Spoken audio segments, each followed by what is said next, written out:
ಪ್ರೀತಿಯ ವಿದ್ಯಾರ್ಥಿಗಳೇ ಹಾಗೂ ಆತ್ಮೀಯ ಯೂಟ್ಯೂಬ್ ಚಾನಲ್ ವೀಕ್ಷಕರೇ, ತಮಗೆಲ್ಲರಿಗೂ ನಮಸ್ಕಾರಗಳು. ವಿದ್ಯಾರ್ಥಿಗಳೇ, ಈ ದಿವಸ 2024-25ನೇ ಸಾಲಿನ 9ನೇ ತರಗತಿ ಸಂಕಲನಾತ್ಮಕ ಮೌಲ್ಯಮಾಪನ SA2 ಪರೀಕ್ಷೆಗೆ ಸಂಬಂಧಪಟ್ಟಂತೆ ಪ್ರಶ್ನೆ ಪತ್ರಿಕೆ ಹಾಗೂ ಮಾದರಿ ಉತ್ತರಗಳನ್ನು ಅಭ್ಯಾಸ ಮಾಡೋಣ. ವಿಷಯ ಗಣಿತ, ಗರಿಷ್ಠ ಅಂಕಗಳು 80. ಸೊ ಪ್ರಶ್ನೆ ಪತ್ರಿಕೆ ಹೇಗಿದೆ, ಈ ಪ್ರಶ್ನೆಗಳಿಗೆ ಉತ್ತರವನ್ನು ಯಾವ ರೀತಿ ಬರೀಬೇಕು ಅನ್ನೋದನ್ನು ಇವತ್ತಿನ ಒಂದು ವಿಡಿಯೋದಲ್ಲಿ ಕಲಿತಾ ಹೋಗೋಣ ವಿದ್ಯಾರ್ಥಿಗಳೇ. ಫಸ್ಟ್ ಮೇನ್, ಈ ಕೆಳಗಿನ ಪ್ರಶ್ನೆಗಳಿಗೆ ಸರಿಯಾದ ಉತ್ತರವನ್ನು ಆರಿಸಿ ಕ್ರಮಾಕ್ಷರದೊಡನೆ ಉತ್ತರ ಬರೆಯಿರಿ ಅಂತ ಇದೆ. ಸೊ 8 ಪ್ರಶ್ನೆ ಇದೆ, ಪ್ರತಿ ಪ್ರಶ್ನೆಗೆ 1 ಅಂಕ, ಟೋಟಲ್ 8 ಅಂಕ ಫಸ್ಟ್ ಮೇನಿಂದ ಬರುತ್ತೆ ವಿದ್ಯಾರ್ಥಿಗಳೇ. 1ನೇ ಪ್ರಶ್ನೆ, ಯಾವುದೇ 2 ದತ್ತ ಭಾಗಲಬ್ಧ ಸಂಖ್ಯೆಗಳ ನಡುವೆ ಇರುವ ಭಾಗಲಬ್ಧಗಳ ಸಂಖ್ಯೆ ಎಷ್ಟು ಅಂತ ಇದೆ. Option A 1, option B 2, option B option C 3, option D ಅಪರಿಮಿತ. 2ನೇ ಪ್ರಶ್ನೆ ಬರೋಣ. 2 - y² - y³ + 2y⁸ ಈ ಬಹುಪದೋಕ್ತಿಯ ಡಿಗ್ರಿ ಮಹತ್ತಮ ಘಾತ ಎಷ್ಟು ಅಂತ ಇದೆ. Option A 3, option B 0, option C 8, option D 2 ಆಗಿದೆ. 3ನೇ ಪ್ರಶ್ನೆ, ಮೂಲ ಬಿಂದುವಿನ ನಿರ್ದೇಶಾಂಕ ಬಿಂದುಗಳು A x,0, B 0,0, y 0,y, D x,y. 4ನೇ ಪ್ರಶ್ನೆ, ಚಿತ್ರದಲ್ಲಿ AB = PQ ಮತ್ತು PQ = XY ಎಂದಾದರೆ AB = XY ಆಗಿರುತ್ತದೆ. ಇದು ಯೂಕ್ಲಿಡ್ನ ಸ್ವಯಂಸಿದ್ಧ 1, ಸ್ವಯಂಸಿದ್ಧ 2, ಸ್ವಯಂಸಿದ್ಧ 3, ಸ್ವಯಂಸಿದ್ಧ 4. ಒಂದು ಸರಳ ರೇಖೆಯ ಮೇಲೆ ಒಂದು ಕಿರಣವು ನಿಂತಾಗ ಉಂಟಾಗುವ ಪಾರ್ಶ್ವಕೋನಗಳ ಮೊತ್ತವು 90 ಡಿಗ್ರಿ, 180 ಡಿಗ್ರಿ, 360 ಡಿಗ್ರಿ, 270 ಡಿಗ್ರಿ. ಪ್ರಶ್ನೆ 6, ಒಂದು ಸಮಾಂತರ ಚತುರ್ಭುಜದಲ್ಲಿ ಅಭಿಮುಖ ಬಾಹುಗಳು ಸಮ, ಅಭಿಮುಖ ಕೋನಗಳು ಸಮ, ಕರ್ಣಗಳು ಪರಸ್ಪರ ವೃದ್ಧಿಸುತ್ತವೆ. ಈ ಮೇಲಿನ ಎಲ್ಲವೂ ಸರಿ. ಪ್ರಶ್ನೆ 7, ಒಂದು ತ್ರಿಭುಜದ ಸುತ್ತಳತೆಯು 800 ಮೀಟರ್ ಆದರೆ ಆ ತ್ರಿಭುಜದ ಅರ್ಧ ಸುತ್ತಳತೆಯು A 400 metre, B 400 centimetre, C 800 metre, D 800 centimetre. 8ನೇ ಪ್ರಶ್ನೆ, ಶಂಕುವಿನ ವಕ್ರ ಮೇಲ್ಮೈ ವಿಸ್ತೀರ್ಣ ಕಂಡುಹಿಡಿಯುವ ಸೂತ್ರ. Option A πr × r+l, option B 2πrh, option C πrl, option D 2πr × r+h. ಇದು ಫಸ್ಟ್ ಮೇನಲ್ಲಿ 8 ಪ್ರಶ್ನೆಗಳಾಗಿದೆ. ಈಗ ಸೆಕೆಂಡ್ ಮೇನಿಗೆ ಬರೋಣ.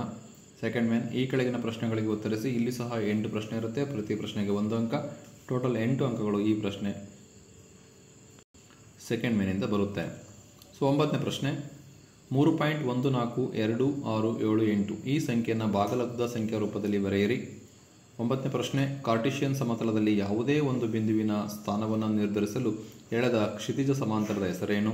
ಪ್ರಶ್ನೆ 11, -2x + 3y = 6 ಈ ರೇಖಾತ್ಮಕ ಸಮೀಕರಣವನ್ನು ax + by + c = 0 ರೂಪದಲ್ಲಿ ಬರೆದು a b c ಬೆಲೆ ಬರೆಯಿರಿ.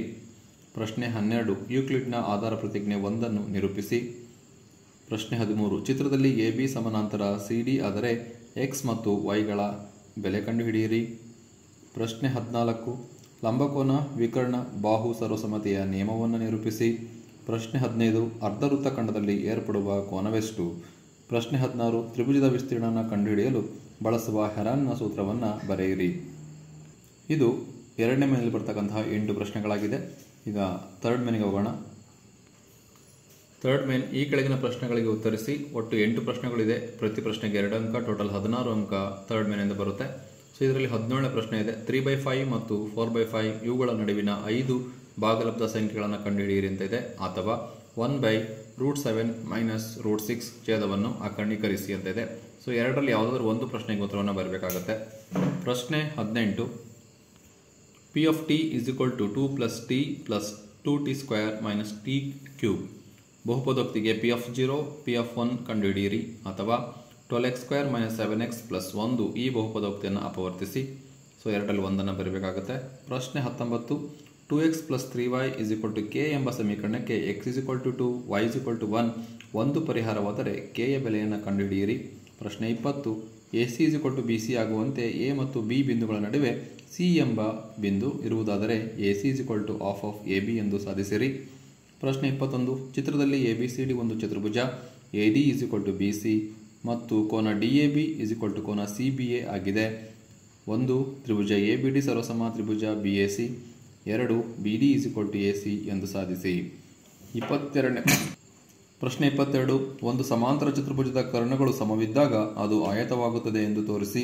ಪ್ರಶ್ನೆ 23 x+4 × x+10 ಗುಣಲಬ್ಧವನ್ನು ನಿತ್ಯ ಸಮೀಕರಣ ಉಪಯೋಗಿಸಿ ಕಂಡುಹಿಡಿಯಿರಿ. ಪ್ರಶ್ನೆ ಸಂಖ್ಯೆ 24 ಒಂದು ಗೋಳದ ಮೇಲ್ಮೈ ವಿಸ್ತೀರ್ಣವು 154 cm² ಆದರೆ ಅದರ ತ್ರಿಜ್ಯವನ್ನು ಕಂಡುಹಿಡಿಯಿರಿ. ಸೊ ಇಲ್ಲಿಗೆ ಥರ್ಡ್ ಮೇನಲ್ಲಿ 8 ಪ್ರಶ್ನೆಗಳು ಮುಕ್ತಾಯವಾಗುತ್ತೆ. ಈಗ ಫೋರ್ತ್ ಮೇನಿಗೆ ಹೋಗೋಣ. ಫೋರ್ತ್ ಮೇನ್ ಈ ಕೆಳಗಿನ ಪ್ರಶ್ನೆಗಳಿಗೆ ಉತ್ತರಿಸಿ. 9 ಪ್ರಶ್ನೆ ಇದೆ, ಪ್ರತಿ ಪ್ರಶ್ನೆಗೆ 3 ಅಂಕ, ಟೋಟಲ್ 27 ಅಂಕ ಈ ಮೇನಿಂದ ಸಿಗುತ್ತೆ. ಸೊ 25ನೇ ಪ್ರಶ್ನೆ √3ಯನ್ನು ಸಂಖ್ಯಾ ರೇಖೆ ಮೇಲೆ ಗುರುತಿಸಿ. 26ನೇ ಪ್ರಶ್ನೆ x³ - 2x² - x + 2 ಈ ಬಹುಪದೋಕ್ತಿಯನ್ನು ಅಪವರ್ತಿಸಿ. ಪ್ರಶ್ನೆ 27 p of -3, -5 q of 2, -4 r of 5, 5 s of -4, 2 ಈ ನಿರ್ದೇಶಾಂಕ ಬಿಂದುಗಳನ್ನು ಗ್ರಾಫ್ನಲ್ಲಿ ಗುರುತಿಸಿ. ಪ್ರಶ್ನೆ 28 ಚಿತ್ರದಲ್ಲಿ AC = BD ಆದರೆ AB = CD ಎಂದು ಸಾಧಿಸಿ.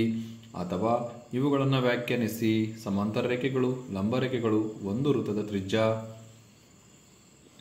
29ನೇ ಪ್ರಶ್ನೆ ಎರಡು ಸರಳ ರೇಖೆಗಳು ಪರಸ್ಪರ ಛೇದಿಸಿದಾಗ ಉಂಟಾಗುವ ಶೃಂಗಾಭಿಮುಖ ಕೋನಗಳು ಸಮವಾಗಿರುತ್ತವೆ ಎಂದು ಸಾಧಿಸಿ. ಪ್ರಶ್ನೆ 30 ಚಿತ್ರದಲ್ಲಿ ತ್ರಿಭುಜ ABCಯ ಎರಡು ಬಾಹುಗಳಾದ AB ಮತ್ತು BC ಹಾಗೂ ಮಧ್ಯರೇಖೆ AM ಕ್ರಮವಾಗಿ ತ್ರಿಭುಜ PQRನ PQ ಮತ್ತು QR ಹಾಗೂ ಮಧ್ಯರೇಖೆ PNಗೆ ಸಮವಾಗಿವೆ. ತ್ರಿಭುಜ ABM ಸರ್ವಸಮ ತ್ರಿಭುಜ PQN, ತ್ರಿಭುಜ ABC ಸರ್ವಸಮ ತ್ರಿಭುಜ PQR ಎಂದು ಸಾಧಿಸಿ. ಸೊ ಇದು 30ನೇ ಪ್ರಶ್ನೆ ಆಗಿದೆ. 31ನೇ ಪ್ರಶ್ನೆಯಲ್ಲಿ 2 ಇದೆ ಅಥವಾ ಇದೆ. ಸೊ ಯಾವುದಾದ್ರೂ ಒಂದು ಪ್ರಶ್ನೆ ಉತ್ತರ ಬರಬೇಕು. ಮಧ್ಯಬಿಂದು ಪ್ರಮೇಯವನ್ನು ನಿರೂಪಿಸಿ ಮತ್ತು ಸಾಧಿಸಿ. ಅಥವಾ ಒಂದು ವರ್ಗದ ಕರ್ಣಗಳು ಪರಸ್ಪರ ಸಮ ಮತ್ತು ಲಂಬವಾಗಿ ಅರ್ಧಿಸುತ್ತವೆ ಎಂದು ಸಾಧಿಸಿ. ಸೊ ಇದು 31ರಲ್ಲಿ 2 ಪ್ರಶ್ನೆಗೆ ಒಂದು ಪ್ರಶ್ನೆಗೆ ಉತ್ತರವನ್ನು ಬರಬೇಕಾಗುತ್ತೆ. ಪ್ರಶ್ನೆ 32 ಚಿತ್ರದಲ್ಲಿ ಕೋನ ABC 69 ಡಿಗ್ರಿ, ಕೋನ ACB 31 ಡಿಗ್ರಿ ಆದರೆ ಕೋನ BAC ಮತ್ತು ಕೋನ BDC ಕಂಡುಹಿಡಿದು ಕಾರಣ ಬರೆಯಿರಿ. ಪ್ರಶ್ನೆ 33 ಒಂದು ತ್ರಿಭುಜದ ಬಾಹುಗಳ ಅನುಪಾತವು 12:17:25 ಮತ್ತು ಅದರ ಸುತ್ತಳತೆಯು 540 ಸೆಂಟಿಮೀಟರ್ ಆಗಿದೆ. ಅದರ ವಿಸ್ತೀರ್ಣವನ್ನು ಕಂಡುಹಿಡಿಯಿರಿ. ಇಲ್ಲಿಗೆ 3 ಅಂಕದ 9 ಪ್ರಶ್ನೆಗಳು ಮುಕ್ತಾಯವಾಗುತ್ತೆ. ಈಗ 5ನೇ ಮೇನಿಗೆ ಬರೋಣ. 4 ಅಂಕದ 4 ಪ್ರಶ್ನೆ ಇರುತ್ತೆ. ಸೊ ಈ ಕೆಳಗಿನ ಪ್ರಶ್ನೆಗಳಿಗೆ ಉತ್ತರಿಸಿ. 4 ಪ್ರಶ್ನೆಗಳು, ಪ್ರತಿ ಪ್ರಶ್ನೆಗೆ 4 ಅಂಕ, ಟೋಟಲ್ 16 ಅಂಕ 5ನೇ ಮೇನಿಂದ ಸಿಗುತ್ತೆ. ಸೊ 34ನೇ ಪ್ರಶ್ನೆ ಈ ಕೆಳಗಿನ ಸಮೀಕರಣಗಳಿಗೆ 4 ಪರಿಹಾರಗಳನ್ನು ಬರೆಯಿರಿ. 1 πx + y = 9, 2 x = 4y. 35ನೇ ಪ್ರಶ್ನೆ ಅದರಲ್ಲಿ 1 x³ + y³ + z³ - 3xyz = half into x + y + z into bracket of x - y whole square plus y - z whole square plus z - x whole square bracket close ತಾಳೆ ನೋಡಿ. 2ನೇ ಪ್ರಶ್ನೆ x + y + z = 0 ಆದರೆ x³ + y³ + z³ = 3xyz ಎಂದು ಸಾಧಿಸಿ. 36ನೇ ಪ್ರಶ್ನೆ ಈ ಕೆಳಗಿನ ದತ್ತಾಂಶಗಳಿಗೆ ಹಿಸ್ಟೋಗ್ರಾಮ್ ಅಥವಾ ಆಯತ ಚಿತ್ರ ರಚಿಸಿ. ಬಾಳಿಕೆ ಗಂಟೆಗಳಲ್ಲಿ ಬಲ್ಬುಗಳ ಸಂಖ್ಯೆ 300 ರಿಂದ 400 14 ಬಲ್ಬುಗಳು, 400 ರಿಂದ 500 56, 500 ರಿಂದ 600 60, 600 ರಿಂದ 700 86, 700 ರಿಂದ 800 74, 800 ರಿಂದ 962, 900 ರಿಂದ 1048. ಇದು 36ನೇ ಪ್ರಶ್ನೆ ಆಗಿದೆ. ಪ್ರಶ್ನೆ 37 ಒಂದು ಸಮದ್ವಿಬಾಹು ತ್ರಿಭುಜದಲ್ಲಿ ಸಮಬಾಹುಗಳಿಗೆ ಅಭಿಮುಖವಾಗಿರುವ ಕೋನಗಳು ಸಮವಾಗಿರುತ್ತವೆ ಎಂದು ಸಾಧಿಸಿ. ಸೊ ಲಾಸ್ಟ್ ಮೇನ್ 6ನೇ ಮೇನ್ ಈ ಕೆಳಗಿನ ಪ್ರಶ್ನೆಗಳಿಗೆ ಉತ್ತರಿಸಿ. ಒಂದು ಪ್ರಶ್ನೆ 5 ಅಂಕ, ಟೋಟಲ್ 5 ಅಂಕ. ಸೊ 38ನೇ ಪ್ರಶ್ನೆಯಲ್ಲಿ 2 ಸಬ್ ಕ್ವಶನ್ ಇದೆ. ಒಂದನೇದು ಗೋಧಿಯ ರಾಶಿಯು ಶಂಕುವಿನ ಆಕಾರದಲ್ಲಿದೆ, ಅದರ ವ್ಯಾಸ 10.5 ಮೀಟರ್ ಮತ್ತು ಎತ್ತರ 3 ಮೀಟರ್ ಇದ್ದರೆ ಅದರ ಘನಫಲವನ್ನು ಕಂಡುಹಿಡಿಯಿರಿ. ಇದನ್ನು ಮಳೆಯಿಂದ ರಕ್ಷಿಸಲು ಕ್ಯಾನ್ವಾಸ್ ಬಟ್ಟೆಯಿಂದ ಮಾಡಿದ ಬಟ್ಟೆಯನ್ನು ಹೊದಿಸಬೇಕಾಗಿದೆ. ಇದಕ್ಕೆ ಬೇಕಾಗುವ ಕ್ಯಾನ್ವಾಸ್ ಬಟ್ಟೆಯ ವಿಸ್ತೀರ್ಣವನ್ನು ಕಂಡುಹಿಡಿಯಿರಿ. ಪ್ರಶ್ನೆ 2 ಚಂದ್ರನ ವ್ಯಾಸವು ಸರಿಸುಮಾರಾಗಿ ಭೂಮಿಯ ವ್ಯಾಸದ 4/1 ಸಮನಾಗಿದೆ. ಚಂದ್ರನ ಗಾತ್ರವು ಭೂಮಿಯ ಗಾತ್ರದ ಎಷ್ಟರ ಭಾಗಕ್ಕೆ ಸಮನಾಗಿರುತ್ತದೆ? ಸೊ ಇದು ಪ್ರಶ್ನೆ ಪತ್ರಿಕೆ ಆಗಿದೆ ವಿದ್ಯಾರ್ಥಿಗಳೇ. ಈಗ ಪ್ರಶ್ನೆ ಪತ್ರಿಕೆಗೆ ಸಂಬಂಧಪಟ್ಟಂತೆ ಉತ್ತರಗಳನ್ನು ತಿಳಿಯುತ್ತಾ ಹೋಗೋಣ. ಫಸ್ಟ್ ಮೇನ್ ಪ್ರಶ್ನೆ 1ಕ್ಕೆ ಆಪ್ಷನ್ ಡಿ ಅಪರಿಮಿತ, ಪ್ರಶ್ನೆ 2ಕ್ಕೆ ಆಪ್ಷನ್ ಸಿ 8, ಪ್ರಶ್ನೆ 3ಕ್ಕೆ ಆಪ್ಷನ್ ಬಿ 0,0, ಪ್ರಶ್ನೆ 4ಕ್ಕೆ ಆಪ್ಷನ್ ಎ ಸ್ವಯಂ ಸಿದ್ಧ 1, ಪ್ರಶ್ನೆ 5ಕ್ಕೆ ಆಪ್ಷನ್ ಬಿ 180 ಡಿಗ್ರಿ, ಪ್ರಶ್ನೆ 6ಕ್ಕೆ ಆಪ್ಷನ್ ಡಿ ಈ ಮೇಲಿನ ಎಲ್ಲವೂ ಸರಿ. ಪ್ರಶ್ನೆ 7ಕ್ಕೆ ತ್ರಿಭುಜದ ಸುತ್ತಳತೆ 800 ಮೀಟರ್ ಆದರೆ ತ್ರಿಭುಜದ ಅರ್ಧ ಸುತ್ತಳತೆ 800/2 = 400 ಮೀಟರ್ ಆಗುತ್ತೆ. So option A 400 metre. ಪ್ರಶ್ನೆ 8 ಆಪ್ಷನ್ ಸಿ πRL ಆಗಿದೆ. ಇದು ಫಸ್ಟ್ ಮೇನಲ್ಲಿ 8 ಪ್ರಶ್ನೆಗಳಿಗೆ ಉತ್ತರವಾಗಿದೆ. ಈಗ ಸೆಕೆಂಡ್ ಮನೆಗೆ ಬರೋಣ. ಸೆಕೆಂಡ್ ಮನೆಯಲ್ಲಿ 9ನೇ ಪ್ರಶ್ನೆ. 3.142678 ಅನ್ನು P/Q ರೂಪದಲ್ಲಿ ಬರೀಬೇಕು. ಸೊ ಪಾಯಿಂಟನ್ನು ರಿಮೂವ್ ಮಾಡಿ ಎಲ್ಲ ಸಂಖ್ಯೆನ ಬರೆಯೋಣ. 3142678. ಸೊ ಪಾಯಿಂಟಿಂದ ಮುಂದೆ ಎಷ್ಟು ಸಂಖ್ಯೆ ಇದೆ ನೋಡಬೇಕು. ಅಂಕೆಗಳು 1 2 3 4 5 6 ಇದೆ. ಸೊ ಪಾಯಿಂಟಿಂದ ಮುಂದೆ 6 ಅಂಕೆಗಳಿರೋದ್ರಿಂದ ಒಂದ್ರ ಮುಂದೆ 6 ಸೊನ್ನೆಗಳನ್ನು ಬರೀಬೇಕು. ಸೊ 31,42,678 10 ಲಕ್ಷದಿಂದ ಭಾಗಿಸಬೇಕು. ಇದು P/Q ರೂಪದಲ್ಲಿ ಆಗುತ್ತೆ. ಸೊ 10ನೇ ಪ್ರಶ್ನೆಗೆ ಉತ್ತರ ಕ್ಷಿತಿಜ ಸಮಾಂತರದ ಹೆಸರು ಏನಂತ ಕೇಳಿದರೆ X ಅಕ್ಷ ಆಗುತ್ತೆ. ಪ್ರಶ್ನೆ 11ಕ್ಕೆ ಉತ್ತರ -2x + 3y = 6 ಇದೆ. ಸೊ -2x + 3y = 6 ಈ ಕಡೆ ಬಂದರೆ -6 = 0 ಆಗುತ್ತೆ. ಇದನ್ನು ax + by + c = 0 ರೂಪದಲ್ಲಿ ಬರೀರಿ ಅಂತ ಹೇಳಿದ್ದಾರೆ. ಸೊ a -2, b +3, c -6 ಆಗುತ್ತೆ. ಸೊ ಇದಿಷ್ಟು ಆನ್ಸರ್. ಇದನ್ನು ಬರಿಬೋದು ಅಥವಾ ಈ ರೀತಿ ಮಾಡ್ಬೋದು. So -2x + 3y = 6, -2x + 3y - 6 = 0. So ಮೈನಸಿಂದ ಅಷ್ಟನ್ನು ಗುಣಾಕಾರ ಮಾಡಿದರೆ -× +2x -× +-3y -× +6 = 0. ax + by + c ರೂಪದಲ್ಲಿದೆ. a ಅಂದರೆ 2, b ಅಂದರೆ -3, c = 6. ಸೊ ಎರಡು ವಿಧದಲ್ಲಿ ಉತ್ತರವನ್ನು ಬರಿಬೋದು ವಿದ್ಯಾರ್ಥಿಗಳೇ. ಇದು 11ನೇ ಪ್ರಶ್ನೆಗೆ ಉತ್ತರವಾಗಿದೆ. ಸೊ 12ನೇ ಪ್ರಶ್ನೆ. ಯೂಕ್ಲಿಡ್ನ ಆಧಾರ ಪ್ರತಿಜ್ಞೆ 1 ಬರೀರಿ ಅಂತ ಇದೆ. ನಿರೂಪಣೆ: ಯಾವುದೇ ಒಂದು ಬಿಂದುವಿನಿಂದ ಇನ್ನೊಂದು ಬಿಂದುವಿಗೆ ಒಂದು ಸರಳ ರೇಖೆಯನ್ನು ಎಳೆಯಬಹುದು. ಒಂದು ಬಿಂದುವಿನಿಂದ ಇನ್ನೊಂದು ಬಿಂದುವಿಗೆ ಒಂದು ಸರಳ ರೇಖೆಯನ್ನು ಎಳೆಯಬಹುದು. ಇದು ಯೂಕ್ಲಿಡ್ನ ಆಧಾರ ಪ್ರತಿಜ್ಞೆ 1 ಆಗಿದೆ.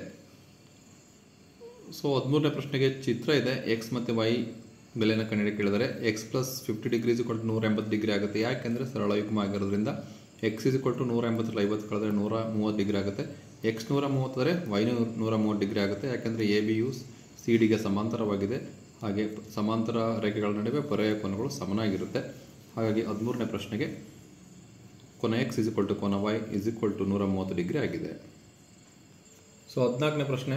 ಲಂಬಕೋನ ವಿಕರ್ಣ ಬಾಹು ಸರ್ವಸಮತೆ ನಿಯಮ: ಎರಡು ಲಂಬಕೋನ ತ್ರಿಭುಜಗಳಲ್ಲಿ ಒಂದರ ವಿಕರ್ಣ ಮತ್ತು ಒಂದು ಬಾಹು ಇನ್ನೊಂದರ ತ್ರಿಭುಜದ ವಿಕರ್ಣ ಮತ್ತು ಅನುರೂಪ ಬಾಹುವಿಗೆ ಸಮವಾಗಿದ್ದರೆ ಆ ಲಂಬಕೋನ ತ್ರಿಭುಜಗಳು ಸರ್ವಸಮವಾಗಿರುತ್ತವೆ ಅನ್ನೋದು ನಿಯಮವಾಗಿದೆ. 15ನೇ ಪ್ರಶ್ನೆಗೆ ಉತ್ತರ ಲಂಬಕೋನ. 16ಕ್ಕೆ ಹೆರಾನ್ ಸೂತ್ರ ಕೇಳಿದರೆ ಹೆರಾನ್ ಸೂತ್ರ = √s × s - a × s - b × s - c. s ಅಂದರೆ s = a + b + c/2. s = ತ್ರಿಭುಜದ ಅರ್ಧ ಸುತ್ತಳತೆ. a b c ಅನ್ನೋದು ಬಾಹುಗಳ ಅಳತೆಗಳು ಆಗಿದೆ. ಥರ್ಡ್ ಮೇನಲ್ಲಿ 3/5 17th ಕ್ವಶನ್ಗೆ 3/5 ಮತ್ತು 4/5 ಇವುಗಳ ನಡುವೆ 5 ಭಾಗಲಬ್ಧ ಸಂಖ್ಯೆಗಳನ್ನು ಬರೀಬೇಕು ಅಂತ ಹೇಳಿದರೆ. ಸೊ ನಮಗೆ 5 ಬೇಕು ಅಂದರೆ 3/5ನ 6/6 ಗುಣಾಕಾರ ಮಾಡಬೇಕು. 4/5ನ 6/6 ಗುಣಾಕಾರ ಮಾಡಬೇಕು. ನಮಗೆ ಆವಾಗ ಇವೆರಡರ ನಡುವೆ ಇರತಕ್ಕಂಥ 5 ಭಾಗಲಬ್ಧ ಸಂಖ್ಯೆಗಳು ಸಿಗುತ್ತೆ. 6 3 18, 6 5 30, 6 4 24, 6 5 30. ಸೊ 18/30 ಮತ್ತು 24/30 ಇವುಗಳ ನಡುವೆ 5 ಭಾಗಲಬ್ಧ ಸಂಖ್ಯೆಗಳು ಸಿಗುತ್ತೆ. ಸೊ ಅದು ಯಾವುದಂತ ನೋಡೋಣ. 18/30, 19/30, 20/30, 21/30, 22/30, 23/30, 24/30. ಸೊ ಈ 5 ಭಾಗಲಬ್ಧ ಸಂಖ್ಯೆಗಳು 18/30 ಮತ್ತು 24/30 ನಡುವೆ ಇರತಕ್ಕಂಥ 5 ಭಾಗಲಬ್ಧ ಸಂಖ್ಯೆಗಳು ಆಗಿದೆ. ಇದರಲ್ಲಿ ಅಥವಾ ಪ್ರಶ್ನೆ ಇದೆ 17ರಲ್ಲಿ 1/√7 - √6ನ ಛೇದವನ್ನು ಅಕರ್ಣೀಕರಿಸಿ ಅಂತಿದೆ. ಸೊ 1/√7 - √6 ಇಂಟು ಏನು ಮಾಡಬೇಕು, ಇದನ್ನ √7 + √6 ಅಂಶ ಮತ್ತು ಛೇದದಿಂದ ಗುಣಿಸಬೇಕು. √7 + √6/√7 + √6. ಸೊ 1ರಿಂದ ಗುಣಿಸಿದರೆ ಅದೇ ಬರುತ್ತೆ. √7 + √6. a + b × a - b apply ಮಾಡಿದರೆ a² - b² ಫಾರ್ಮುಲಾ ಬರುತ್ತೆ. ಹಾಗಾಗಿ √7² - √6² ಬರುತ್ತೆ. ಸೊ ಮೇಗೆ ಅಂಶ ಏನಿದೆ √7 + √6 ಆಗಿದೆ. ರೂಟ್ ಮತ್ತು ಸ್ಕ್ವೇರ್ ಕ್ಯಾನ್ಸಲ್, ಸ್ಕ್ವೇರ್ ರೂಟ್ ಮತ್ತು ಸ್ಕ್ವೇರ್ ಕ್ಯಾನ್ಸಲ್ ಆದರೆ 7 - 6 ಆಗುತ್ತೆ, ಅಂದರೆ 1 ಆಗುತ್ತೆ. √7 + √6 ಅನ್ನೋದು ಆನ್ಸರ್ ಆಗುತ್ತೆ. ಇದು ಅಥವಾ ಪ್ರಶ್ನೆಗೆ ಉತ್ತರ ಆಗಿದೆ ವಿದ್ಯಾರ್ಥಿಗಳೇ. ಇನ್ನು 18ನೇ ಪ್ರಶ್ನೆ ಹೋಗೋಣ. P of t = 2 + t + 2t² - t³ ಇದೆ. t ಜಾಗದಲ್ಲಿ 0 ಕೊಡಬೇಕು. ಆವಾಗ ಎಲ್ಲ ಟರ್ಮು 0 ಆದರೆ 2 ಮಾತ್ರ ಉಳಿಯುತ್ತೆ. ಅದು P of 0. ಹಾಗೆ ಇದಕ್ಕೆ P of 1 ಅನ್ನು ಹಾಕಬೇಕು. t ಜಾಗದಲ್ಲಿ 1 ಹಾಕಬೇಕು. ಸೊ ಎಲ್ಲೆಲ್ಲಿ t ಇದೆ ಅಲ್ಲಿ 1 ಹಾಕಿ ಸಿಂಪ್ಲಿಫೈ ಮಾಡಿದರೆ P of 1 = 4 ಬರುತ್ತೆ. ಈಸಿಯಾಗಿದೆ, ನೀವು ನೋಡ್ಕೊಳ್ಳಿ. ಇದರಲ್ಲಿ ಅಥವಾ ಇದೆ 12x² - 7x + 1 ಇದನ್ನು ಅಪವರ್ತಿಸಿ ಅಂತ ಇದೆ. ಸೊ ಮೊದಲ ಸಂಖ್ಯೆ ಮತ್ತು ಕೊನೆಯ ಸಂಖ್ಯೆನ ಗುಣಿಸ್ಬೇಕು. 12 ಬರುತ್ತೆ. 12 1 12. ಸೊ 12ರ ಅಪವರ್ತನಗಳು 4 3 12. ಕೂಡಿಸಿದ್ರೆ ಮಾತ್ರ ಕಳೆದ್ರೆ ನಮಗೆ ಎಷ್ಟು ಬರಬೇಕು? -7x ಬರಬೇಕು. ಹಾಗಾಗಿ -4x -3xನ ತೊಗೊಂಡ್ರೆ -7x ಸಿಗುತ್ತೆ. ಸೊ 12x² ಆಗೇ ಇದೆ. -7xನ್ನು -4x -3x ಅಂತ ಬರಿಬೋದು. +1 ಹಾಗೆ ಬರೆದ್ರೆ ಸೊ ಇಲ್ಲಿ 4x ಕಾಮನ್ ತೆಗೆದ್ರೆ 4 3 12 ಆಗುತ್ತೆ. x ಉಳಿಯುತ್ತೆ. 3x -1 ಉಳಿಯುತ್ತೆ. ಇಲ್ಲಿ -1 ಕಾಮನ್ ತೆಗೆದ್ರೆ 3x -1 ಉಳಿಯುತ್ತೆ. 3x -1 ಕಾಮನ್ ತೆಗೆದ್ರೆ 4x -1 ಉಳಿಯುತ್ತೆ. ಸೊ ಅಪವರ್ತಿಸಬೇಕು ಈ ರೀತಿ. 19ನೇ ಪ್ರಶ್ನೆ 2x + 3y = k, x = 2, y = 1 ಇದೆ. k ಬೆಲೆ ಕಂಡುಹಿಡಿಯ ಕೇಳಿದರೆ x ಜಾಗದಲ್ಲಿ 2 ಹಾಕಬೇಕು, y ಜಾಗದಲ್ಲಿ 1 ಹಾಕಬೇಕು. ಸಿಂಪ್ಲಿಫೈ ಮಾಡಬೇಕು. k = 7 ಬರುತ್ತೆ. 20ನೇ ಪ್ರಶ್ನೆ ದತ್ತ ಕೊಟ್ಟಿದ್ದಾರೆ AC ಅನ್ನೋದು BCಗೆ ಸಮ, C ಮಧ್ಯಬಿಂದು ಅಂತ ಇದೆ. ಸಾಧನೆಯ AC ಅನ್ನೋದು ಹಾಫ್ ಆಫ್ AB ಅಂತ ಮಾಡಬೇಕು. ಸೊ ಸಾಧನೆ AC = BC ದತ್ತದಿಂದ AC. So AB ತಗೊಂಡ್ರೆ AC + BC ಆಗುತ್ತೆ. ಸೊ AB = AC, BC ಅನ್ನೋದು ACಗೆ ಸಮ. ಹಾಗಾಗಿ BC ಜಾಗದಲ್ಲಿ AC ಹಾಕಬೇಕು. 2 times AC = AB ಆಗುತ್ತೆ. So AC = half of AB ಆಗುತ್ತೆ. ಸೊ ಇದು 20ನೇ ಪ್ರಶ್ನೆಗೆ ಉತ್ತರ ಆಗಿದೆ ವಿದ್ಯಾರ್ಥಿಗಳೇ. AB = 2 times AC, 2 times AC = AB, AC = half of AB. So 21ನೇ ಪ್ರಶ್ನೆ ದತ್ತ ABCD ಅನ್ನೋದು ಒಂದು ಚತುರ್ಭುಜ. AD = BC ಅಂತ ಇದೆ. ಕೋನ DAB = ಕೋನ CBAಗೆ ಸಮ. ಸಾಧನೆಯ ತ್ರಿಭುಜ ABD ಸರ್ವಸಮ ತ್ರಿಭುಜ BAC, BD = AC ಅಂತ ನಾವು ಸಾಧಿಸಬೇಕು. ಸಾಧನೆ ಇವೆರಡು ತ್ರಿಭುಜಗಳನ್ನು ತಗೋಬೇಕು. ಎರಡು ತ್ರಿಭುಜ ತಗೊಂಡಾಗ ಏನೇನು ಸಮನಾಗಿದೆ ಚಿತ್ರ ನೋಡಿದ್ರೆ ಗೊತ್ತಾಗುತ್ತೆ. AB ಅನ್ನೋದು ABಗೆ ಸಮ, ಸಾಮಾನ್ಯ ಬಾಹು. AD = BCಗೆ ಸಮ ದತ್ತದಿಂದ. ಕೋನ ABD = ಕೋನ BAC ದತ್ತದಿಂದ. ಹಾಗಾಗಿ ತ್ರಿಭುಜ ABD ಸರ್ವಸಮ ತ್ರಿಭುಜ BAC ಆಗಿದೆ ಬಾಹುಕೋನ ಬಾಹು ಸರ್ವಸಮತೆಯ ನಿಯಮದಿಂದ. ಸೊ BD = AC ಸರ್ವಸಮ ತ್ರಿಭುಜಗಳ ಅನುರೂಪ ಭಾಗಗಳು ಸಮನಾಗಿದೆ. ಸೊ ಇದು 21ನೇ ಪ್ರಶ್ನೆಗೆ ಉತ್ತರ ಆಗಿದೆ ವಿದ್ಯಾರ್ಥಿಗಳೇ. ಈಗ ಮುಂದಿನ ಪ್ರಶ್ನೆಗೆ ಹೋಗೋಣ.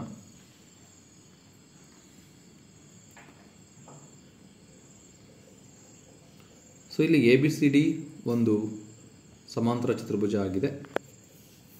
ಸೊ ABCD ಅನ್ನೋದೊಂದು ಸಮಾಂತರ ಚತುರ್ಭುಜ. AC ಇವು BDಗೆ ಸಮ. ಕರ್ಣಗಳು ಸಮನಾಗಿದೆ.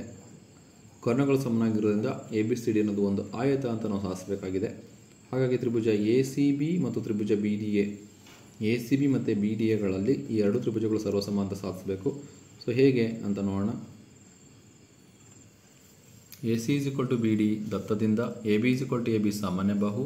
BC = AD ಸಮಾಂತರ ಚತುರ್ಭುಜ. ಹಾಗಾಗಿ ತ್ರಿಭುಜ ACB ಸರ್ವಸಮ ತ್ರಿಭುಜ BDA ಆಗುತ್ತೆ ಬಾಹು ಬಾಹು ಬಾಹು ಸರ್ವಸಮತೆ ನಿಯಮದಿಂದ. ಹಾಗಾಗಿ ಕೋನ ABC = ಕೋನ BAD ಆಗುತ್ತೆ. ಸರ್ವಸಮ ತ್ರಿಭುಜಗಳ ಅನುರೂಪ ಭಾಗಗಳು ಸಮವಾಗಿರೋದ್ರಿಂದ AD ಸಮಾನಾಂತರ BC ಆಗಿರೋದ್ರಿಂದ ಕೋನ ABC + ಕೋನ BAD = 180 ಡಿಗ್ರಿ. ಕೋನ BAD + ಕೋನ BAD. ಯಾಕೆ BAD ಅಂದರೆ ಕೋನ ABC ಕೋನ BADಗೆ ಸಮ ಆಗಿದೆ. ಹಾಗಾಗಿ 2 times BAD = 180 ಡಿಗ್ರಿ ಆಗುತ್ತೆ. ಕೋನ BAD = 180 ಡಿಗ್ರಿ / 2 ಭಾಗಿಸಿದಾಗ 90 ಡಿಗ್ರಿ ಆಗುತ್ತೆ. ಕೋನ BAD 90 ಡಿಗ್ರಿ ಆದರೆ ABCD ಅನ್ನೋದು ಒಂದು ಆಯತವಾಗಿದೆ. ಸೊ ಇದು 22ನೇ ಪ್ರಶ್ನೆಗೆ ಉತ್ತರ ಆಗಿದೆ ವಿದ್ಯಾರ್ಥಿಗಳೇ. ಸೊ 23ನೇ ಪ್ರಶ್ನೆ x + 4 × x + 10 ಇದನ್ನು ನಿತ್ಯ ಸಮೀಕರಣ ಬಳಸಿ ಲೆಕ್ಕವನ್ನು ಮಾಡಬೇಕಾಗುತ್ತೆ. x + a × x + b formula ಇದೆ. That = x² + a + b × x + ab. So x ಜಾಗದಲ್ಲಿ x ಇದೆ, x ಜಾಗದಲ್ಲಿ x ಇದೆ. a = 4 ಹಾಕಬೇಕು, b = 10 ಹಾಕಬೇಕು. x² + a = 4 + b = 10 × x + a × b ಅಂದರೆ 4 × 10. ಸಿಂಪ್ಲಿಫೈ ಮಾಡಿ x² + 14x + 40 ಬರುತ್ತೆ. ಇದು 23ನೇ ಪ್ರಶ್ನೆಗೆ ಉತ್ತರ ಆಗಿದೆ. ಇನ್ನು 24ನೇ ಪ್ರಶ್ನೆಗೆ ಏನು ಕೊಟ್ಟಿದ್ದಾರೆ ಅಂತ ನೋಡೋಣ. ಗೋಳದ ಮೇಲ್ಮೈ ವಿಸ್ತೀರ್ಣವನ್ನು ಕೊಟ್ಟಿದ್ದಾರೆ. ನಾವು ತ್ರಿಜ್ಯವನ್ನು ಕಂಡುಹಿಡಿಯಬೇಕು. ಸೊ ಗೋಳದ ಮೇಲ್ಮೈ ವಿಸ್ತೀರ್ಣ 154 ಇದೆ. ಗೋಳದ ಮೇಲ್ಮೈ ವಿಸ್ತೀರ್ಣ ಕಂಡುಹಿಡಿಯೋ ಸೂತ್ರ 4πr². 4 ಅಂದರೆ ಹಾಗೆ ಬರೀಬೇಕು, π ಅಂದರೆ 22/7 × r². ಸೊ ಎಲ್ಲವನ್ನು ಸಿಂಪ್ಲಿಫೈ ಮಾಡಿದರೆ ನಮಗೆ r = 7/2 ಸೆಂಟಿಮೀಟರ್ ಬರುತ್ತೆ. ಇದು 24ನೇ ಪ್ರಶ್ನೆಗೆ ಉತ್ತರವಾಗಿದೆ. ಈಗ 4th ಮೇನ್ಗೆ ಬರೋಣ. 3 ಅಂಕದ ಪ್ರಶ್ನೆಗಳು. √3 ಸಂಖ್ಯಾ ರೇಖೆ ಮೇಲೆ ಗುರುತಿಸಿ ಅಂತ ಇದೆ. ಸೊ ಈ ರೀತಿ ಚಿತ್ರವನ್ನು ನೀವು ಬರೆಯಬೇಕಾಗುತ್ತೆ. ಸೊ ಇದು √3 ಆಗಿದೆ ವಿದ್ಯಾರ್ಥಿಗಳೇ. ಸೊ ಚಿತ್ರವನ್ನು ಗಮನಿಸಿ ಸುಲಭವಾಗಿ ಇದನ್ನು ಬಿಡಿಸ್ಬೋದು. ಸುಲಭವಾಗಿ 3 ಅಂಕಗಳನ್ನು ಪಡ್ಕೋಬೋದು ವಿದ್ಯಾರ್ಥಿಗಳೇ. √3 ಸಂಖ್ಯಾ ರೇಖೆ ಮೇಲೆ ಗುರುತಿಸಿ ಅನ್ನೋ ಪ್ರಶ್ನೆಗೆ ಇದು ಉತ್ತರವಾಗಿದೆ. 26ನೇ ಪ್ರಶ್ನೆ x³ - 2x² - x + 2 ಅನ್ನು ಅಪವರ್ತಿಸಬೇಕು. ಇಲ್ಲಿ ಘನ ಬಹುಪದೋಕ್ತಿ ಇದೆ. ಹಾಗಾಗಿ x = 1 ತಗೊಂಡ್ರೆ 0 ಆಗುತ್ತಾ ನೋಡಬೇಕು. x = 1 ತಗೊಂಡಾಗ 0 ಆಗುತ್ತೆ. ಹಾಗಾಗಿ ಒಂದು ಅಪವರ್ತನ ಸಿಗುತ್ತೆ. x - 1 = 0 ಸಿಗುತ್ತೆ. x - 1ರಿಂದ ಇದನ್ನು ಭಾಗಿಸ್ಬೇಕು. ಭಾಗಿಸಿದಾಗ ನಮಗೆ ಏನು ಬರುತ್ತೆ ಅಂತ ನೋಡೋಣ. x - 1ರಿಂದ x cube minus 2x square minus x plus 2 ಅನ್ನು ಭಾಗಿಸಬೇಕು. ಸೊ ಭಾಗಿಸಿದಾಗ ಏನು ಉತ್ತರ ಬರುತ್ತೆ ಅಂತ ನೋಡಿದಾಗ ಎಕ್ಸ್ ಮೈನಸ್ 1 ಒಂದರಿಂದ X cube minus 2x square minus x plus 2 ಇಂದ ಭಾಗಿಸಬೇಕು. X cube minus 2x square minus x plus 2 ಅನ್ನು ಎಕ್ಸ್ ಮೈನಸ್ 1ರಿಂದ ಭಾಗಿಸಿದಾಗ ನಮಗೆ X square minus X minus 2 ಬರುತ್ತೆ. ಸೊ ಭಾಗಿಸ್ತಕ್ಕಂಥ ವಿಧಾನ ಇದೆ. So X square minus X minus 2 ಬರುತ್ತೆ. ಇದನ್ನು ಅಪವರ್ತಿಸಿದಾಗ ನಮಗೆ X minus 2 into x plus 1 ಬರುತ್ತೆ. ಆಲ್ರೆಡಿ ಎಕ್ಸ್ ಮೈನಸ್ 1 ಬಂದಿದೆ, ಇದಕ್ಕೆ ಎಕ್ಸ್ ಮೈನಸ್ 1ನ ಸೇರಿಸಬೇಕು. X cube minus 2x square minus x plus 2 ಇದನ್ನು ಅಪವರ್ತಿಸಿದಾಗ x minus 1 into x plus 1 into x minus 2 ಬರುತ್ತೆ. ಸೊ ಇದು 26ನೇ ಪ್ರಶ್ನೆಗೆ ಉತ್ತರ ಆಗಿದೆ ವಿದ್ಯಾರ್ಥಿಗಳೇ. 27ನೇ ಪ್ರಶ್ನೆ ಗ್ರಾಫ್ ಇದೆ, ನೋಡೋಣ ಯಾವ ರೀತಿ ಪಾಯಿಂಟ್ಸನ್ನು ಹಾಕಬೇಕು ಅಂತ. 27ನೇ ಪ್ರಶ್ನೆಗೆ ಗ್ರಾಫ್ ಇದೆ. ಇದು plus plus minus plus minus minus plus minus. So ಇಲ್ಲಿ ಆರ್ 5,5 ಗುರ್ತು ಮಾಡಬೇಕು. x5 y5. ಸೊ ಇಲ್ಲಿ ಬರುತ್ತೆ ಆರ್ 5,5 ಗುರ್ತು ಮಾಡಿ ಈ ರೀತಿ ಡಾಟೆಡ್ ಲೈನ್ ಹಾಕಬೇಕು. ಇಲ್ಲಿ ಎಸ್ ಮೈನಸ್ 4,2 ಮೈನಸ್ 4 ಅಂದರೆ ಎಕ್ಸ್ ಮೈನಸ್ 4 y2 ಪ್ಲಸ್ 2 ಇಲ್ಲಿ ಬರುತ್ತೆ ಪಾಯಿಂಟ್. ಸೊ ಡಾಟೆಡ್ ಲೈನ್ ಹಾಕಿ. ಪಿ ಮೈನಸ್ 3 ಮೈನಸ್ 5 ಇದೆ. So X minus 3 y minus 5 ಹಾಗೆ ಪಾಯಿಂಟ್ ಪಿ ಇಲ್ಲಿ ಬರುತ್ತೆ, ಇಲ್ಲಿ ಗುರ್ತು ಮಾಡಿ. ಕ್ಯೂ 2 ಮೈನಸ್ 4 ಇದೆ, x2 y ಮೈನಸ್ 4 ಬರುತ್ತೆ. ಸೊ ಪಾಯಿಂಟ್ ಇಲ್ಲಿ ಬರುತ್ತೆ. ಸೊ ಈ ರೀತಿ ಗುರ್ತು ಮಾಡಬೇಕು. ಸುಲಭವಾಗಿ ನೀವು ಈ ಒಂದು ಪ್ರಶ್ನೆಗೆ 3 ಅಂಕಗಳನ್ನು ಪಡ್ಕೋಬೋದು ವಿದ್ಯಾರ್ಥಿಗಳೇ. ಸೊ ಪಾಯಿಂಟನ್ನು ಕರೆಕ್ಟಾಗಿ ಗುರ್ತು ಮಾಡಿ, ಅಳತೆಗಳನ್ನು ಕರೆಕ್ಟಾಗಿ ಹಾಕ್ಕೊಳ್ಳಿ, ಸುಲಭವಾಗಿ ಅಂಕಗಳನ್ನು ಪಡೆದುಕೊಳ್ಳಿ. 28ನೇ ಪ್ರಶ್ನೆ. ABCD ದತ್ತ AC BDಗೆ ಸಮಾಗಿದೆ. ಸಾಧನೆಯ AB is equal to CD ಅಂತ ಸಾಧಿಸಬೇಕು. ಸಾಧನೆ AC is equal to BD ಅಂತ ಇದೆ. AC is equal to BD ದತ್ತದಿಂದ. ಸೊ AC ಅನ್ನೋದು AB ಪ್ಲಸ್ BC ಆಗುತ್ತೆ. BD ಅನ್ನೋದು BC ಪ್ಲಸ್ CD ಆಗುತ್ತೆ. ಹಾಗೆ AC BDಗೆ ಸಮ ಆಗಿರೋದ್ರಿಂದ 2 ಮತ್ತು 3ರಿಂದ AC is equal to BD ಆಗಿರೋದ್ರಿಂದ AC ಅಂದರೆ AB ಪ್ಲಸ್ BC, BD ಅಂದರೆ BC plus CD. So BC cancel, AB is equal to CD. So ಇದು ಸಾಧನೆ ಆಗಿದೆ. ಇದು 3 ಅಂಕದ ಪ್ರಶ್ನೆ. ಇದಕ್ಕೆ ಅಥವಾ ಪ್ರಶ್ನೆ ಇದೆ. ಸಮಾಂತರ ರೇಖೆ ಅಂದ್ರೇನು, ಲಂಬ ರೇಖೆ ಅಂದ್ರೇನು, ಒಂದು ವೃತ್ತದ ತ್ರಿಜ್ಯ ಎಂದ್ರೇನು ಇದೆ. ಸೊ ಡೆಫಿನೇಷನ್ಸ್ ಇದೆ, ನೋಡ್ಕೊಳ್ಳಿ. ಸೊ ಸುಲಭವಾಗಿ ಈ ಒಂದು ಪ್ರಶ್ನೆಗೆ ಉತ್ತರವನ್ನು ನೀವು ಬರಿಬೋದು. ಯಾವುದಾದ್ರು ಒಂದು ಪ್ರಶ್ನೆಗೆ ಉತ್ತರವನ್ನು ಬರೀಬೇಕಾಗುತ್ತೆ ವಿದ್ಯಾರ್ಥಿಗಳೇ. ಮುಂದಿನ ಪ್ರಶ್ನೆಗೆ ಹೋಗೋಣ.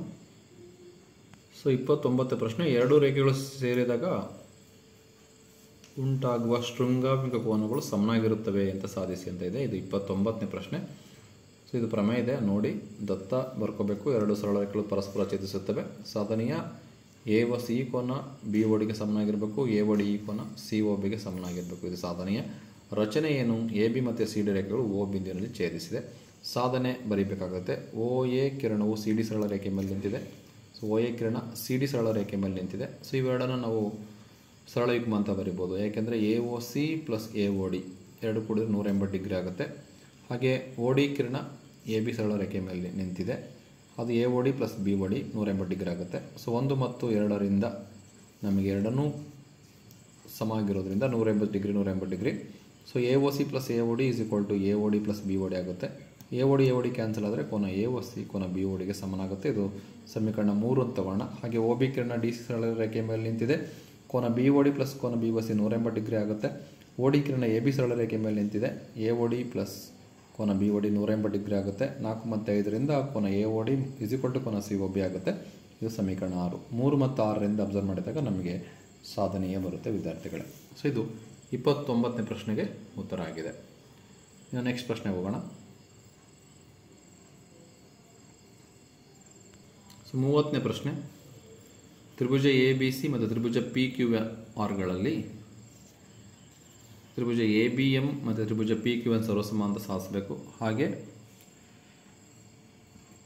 ABC ಮತ್ತು PQR ಸರ್ವಸಮ ಅಂತ ಸಾಧಿಸಬೇಕು. ಸೊ ಈ ಬಾಹುವಿಗೆ ಸಮನಾಗಿದೆ. ಹಾಗಾಗಿ ಈ ತ್ರಿಭುಜಕ್ಕೆ ಸರ್ವಸಮ ಆಗುತ್ತೆ. ಸಿಮಿಲರ್ಲಿ ಅದೇ ರೀತಿಯಾಗಿ ಈ ಬಾಹುವಿಗೆ ಸಮನಾಗಿದೆ. ಹಾಗೆ ಈ ಕೋನಕ್ಕೆ ಸಮನಾಗಿದೆ. ಯಾಕೆಂದರೆ ಇದು ಸರ್ವಸಮ ಆಗಿರೋದ್ರಿಂದ ಕೋನ B ಕೋನ Qಗೆ ಸಮನಾಗಿರುತ್ತೆ. ಹಾಗೆ ನೆಕ್ಸ್ಟ್ ಏನಾಗಿದೆ ಅಂದರೆ BC is equal to QR ಆಗುತ್ತೆ. ಯಾವುದರಿಂದ ಅಂದರೆ ದತ್ತದಿಂದ. ಯಾಕೆ? ಸೊ BCಯ ಮಧ್ಯಬಿಂದು M ಆಗಿದೆ, QRನ ಮಧ್ಯಬಿಂದು N ಆಗಿದೆ. ಸೊ ಹಾಗಾಗಿ ಇದು 30ನೇ ಪ್ರಶ್ನೆಗೆ ಉತ್ತರ ಆಗಿದೆ. ಸೊ ಆನ್ಸರ್ಸ್ ನೋಡಿ ಸುಲಭವಾಗಿ ಉತ್ತರವನ್ನು ಬರಿಬೋದು. ಸೊ ಚಿತ್ರವನ್ನು ಬರೆದು ಆನ್ಸರ್ನ ಬರೀರಿ, ಇಲ್ಲ ನೇರವಾಗಿ ಆನ್ಸರ್ನ ಆದರೂ ನೀವು ಬರಿಬೋದು ವಿದ್ಯಾರ್ಥಿಗಳೇ. ಇನ್ನು 31ನೇ ಪ್ರಶ್ನೆ ಮಧ್ಯಬಿಂದು ಪ್ರಮೇಯ. ಸೊ ಇದನ್ನು ನಿರೂಪಿಸಿ ಮತ್ತು ಸಾಧಿಸಿ ಅಂತ ಇದೆ. ಸೊ ಏನಿದೆ ಅಂತ ನೋಡೋಣ. ಮಧ್ಯಬಿಂದು ಪ್ರಮೇಯ ನಿರೂಪಣೆ. ಒಂದು ತ್ರಿಭುಜದ ಯಾವುದೇ ಎರಡು ಬಾಹುಗಳ ಮಧ್ಯಬಿಂದುಗಳನ್ನು ಸೇರಿಸುವ ರೇಖಾಖಂಡವು ಮೂರನೇ ಬಾಹುವಿಗೆ ಸಮಾಂತರವಾಗಿರುತ್ತದೆ ಮತ್ತು ಮೂರನೇ ಬಾಹುವಿನ ಅರ್ಧದಷ್ಟಿರುತ್ತದೆ ಅಂತ ಇದೆ ಪ್ರಮೇಯ. ಇದು ನಿರೂಪಣೆ. ಸೊ ಚಿತ್ರವನ್ನು ಕಂಪಲ್ಸರಿ ಬರೀಬೇಕು. ಚಿತ್ರ ಬರೆದ ಮೇಲೆ ದತ್ತ ಬರೀಬೇಕು, ಸಾಧನೆಯ ಬರೀಬೇಕು, ರಚನೆಯನ್ನು ಬರೀಬೇಕು. ಸೊ ನೋಡ್ತಾ ಹೋಗಿ ಆಮೇಲೆ ಸಾಧನೆಯನ್ನು ಬರಿತಾ ಹೋಗಬೇಕು ವಿದ್ಯಾರ್ಥಿಗಳೇ. ಸೊ ಇದು ಸಾಧನೆ ಆಗಿದೆ.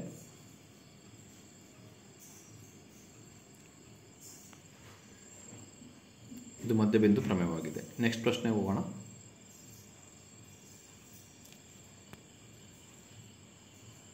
ಸೊ ಇದು 31ರಲ್ಲಿ ಅಥವಾ ಪ್ರಶ್ನೆ. ಸೊ ABCD ಅನ್ನೋದು ಒಂದು ವರ್ಗ ಆಗಿದೆ. ಕರ್ಣ AC ಕರ್ಣ BDಗೆ ಸಮಾಂತರ ಸಾಧಿಸಬೇಕು, ಹಾಗೆ ACಯು BDಗೆ ಲಂಬವಾಗಿದೆ ಅಂತ ಸಾಧಿಸಬೇಕು. ಸೊ ದತ್ತ ಸಾಧನೆಯ ರಚನೆ, ಇದು ಸಾಧನೆ ಆಗಿದೆ. ಸೊ ಆನ್ಸರ್ ನಾನು ಎಕ್ಸ್ಪ್ಲೇನ್ ಮಾಡೋಕ್ಕೆ ಹೋಗಲ್ಲ.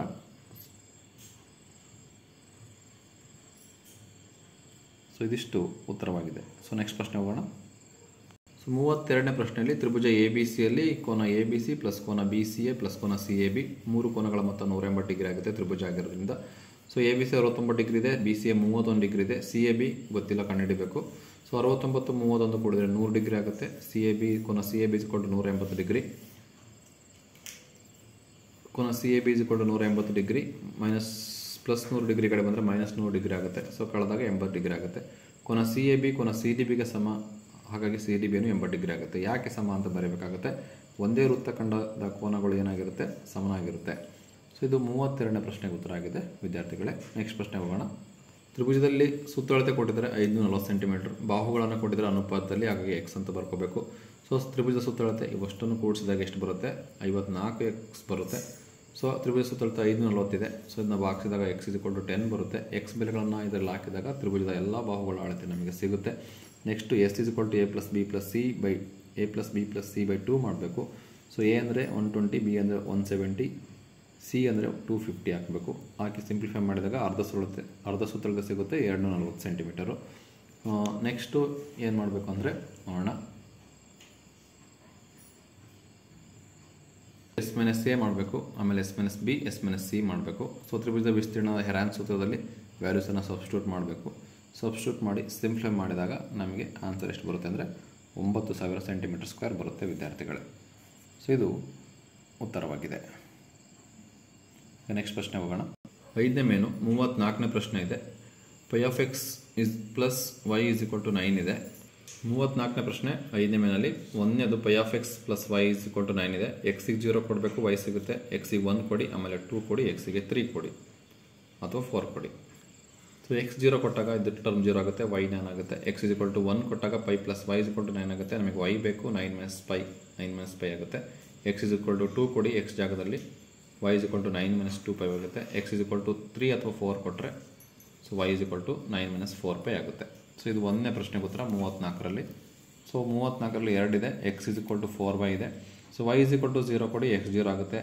y = 1 ಕೊಡಿ, X 4 ಆಗುತ್ತೆ. y = 2 ಕೊಡಿ, X 8 ಆಗುತ್ತೆ. y = 3 ಕೊಡಿ, X 12 ಆಗುತ್ತೆ. ಸೊ ವ್ಯಾಲ್ಯೂಸನ್ನು ಸಬ್ಸ್ಟಿಟ್ಯೂಟ್ ಮಾಡಿ ಸಿಂಪ್ಲಿಫೈ ಮಾಡಿ. ಸೊ ಇದು 34ನೇ ಪ್ರಶ್ನೆಗೆ ಉತ್ತರ ಆಗಿದೆ ವಿದ್ಯಾರ್ಥಿಗಳೇ. ಇನ್ನು 35ನೇ ಪ್ರಶ್ನೆಗೆ ಹೋಗೋಣ. 35ನೇ ಪ್ರಶ್ನೆಯಲ್ಲಿ ತಾಳೆನೋಡು ಅಂತ ಇದೆ. ಸೊ ನಾನು RHS ಅನ್ನು ತೊಗೊಂಡಿನಿ, RHS ಅನ್ನು ತೊಗೊಂಡು LHS ಅನ್ನು ಪ್ರೂವ್ ಮಾಡಿದ್ದೀನಿ. ಸೊ ನೋಡಿ ಆನ್ಸರ್ನ ನೋಡಿ. ಸೊ ಇದು ಒಂದು ಪ್ರಶ್ನೆಗೆ ಉತ್ತರ, ಇದರಲ್ಲಿ ಇನ್ನೊಂದು. ಸೊ ಇದು 2ನೇ ಪ್ರಶ್ನೆಗೆ ಉತ್ತರ. ನೆಕ್ಸ್ಟ್ 36ನೇ ಪ್ರಶ್ನೆಗೆ ಹೋಗೋಣ. 36ನೇ ಪ್ರಶ್ನೆ ಉತ್ತರ ಹಿಸ್ಟೋಗ್ರಾಮನ್ನು ರಚಿಸಿ ಅಂತ ಇದೆ. ಸೊ y ಅಕ್ಷ ಬಲ್ಬುಗಳ ಸಂಖ್ಯೆ ಇದೆ, X ಅಕ್ಷದಲ್ಲಿ ಬಾಳಿಕೆ ಇದೆ, ಗಂಟೆಗಳಲ್ಲಿ ಇದೆ. ಸೊ ಇದನ್ನು ನಾವು ಜಿಗ್ಸಾ ಅಂತ ಕರಿತೀವಿ. ಸೊ 0 to 200 ಯಾವುದೇ ಅಂಕಿಅಂಶಗಳು ಇಲ್ಲ ಅಂದಾಗ ಈ ಒಂದು ಅಂಕು ಲೈನನ್ನು ನಾವು ಹಾಕಬೇಕಾಗುತ್ತೆ. ಸೊ ನೆಕ್ಸ್ಟು 200 300 400 ತಗೊಂಡಿವಿ, ಅಪ್ ಟು 1200ವರೆಗಿದೆ. ಸೊ ಇದು ಬಾಳಿಕೆ ಗಂಟೆಗಳಲ್ಲಿರುತ್ತೆ. ಸೊ ಇದು ಬಲ್ಬುಗಳ ಸಂಖ್ಯೆ 10 20 30 ಅಪ್ ಟು 120ವರೆಗಿದೆ. ಸೊ ಗ್ರಾಫಲ್ಲಿರ್ತಕ್ಕಂಥ ದತ್ತಾಂಶಗಳಲ್ಲಿರ್ತಕ್ಕಂಥ ಮಾಹಿತಿಯನ್ನು ನೋಡಿ ಈ ಗ್ರಾಫನ್ನು ರಚನೆ ಮಾಡಲಾಗಿದೆ. ಸೊ ಇದು 36ನೇ ಪ್ರಶ್ನೆಗೆ ಉತ್ತರ ಆಗಿದೆ ವಿದ್ಯಾರ್ಥಿಗಳೇ.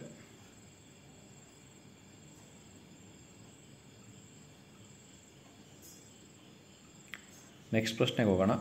37ನೇ ಪ್ರಶ್ನೆಗೆ 37ನೇ ಪ್ರಶ್ನೆ ಪ್ರಮೇಯ. ಒಂದು ಸಮದ್ವಿಬಾಹು ತ್ರಿಭುಜದಲ್ಲಿ ಸಮಬಾಹುಗಳಿಗೆ ಅಭಿಮುಖವಾಗಿರುವ ಕೋನಗಳು ಸಮನಾಗಿರುತ್ತವೆ ಎಂದು ಸಾಧಿಸಿ ಅಂತ ಇದೆ. ಸೊ ಪ್ರಮೇಯ ಅಂದ ತಕ್ಷಣ ಚಿತ್ರ ಕಂಪಲ್ಸರಿ ಬರೀಬೇಕು, ದತ್ತ ಸಾಧನೆಯ ರಚನೆ ಬರೀಬೇಕು, ಸಾಧನೆಯನ್ನು ಮಾಡಬೇಕು ವಿದ್ಯಾರ್ಥಿಗಳೇ. ಸೊ ಈಸಿ ಕ್ವಶನ್ ಇದೆ, ಸುಲಭವಾಗಿ 4 ಅಂಕಗಳನ್ನು ಈ ಒಂದು ಪ್ರಮೇಯದ ಮೇಲೆ ನೀವು ಪಡ್ಕೋಬೋದು ವಿದ್ಯಾರ್ಥಿಗಳೇ.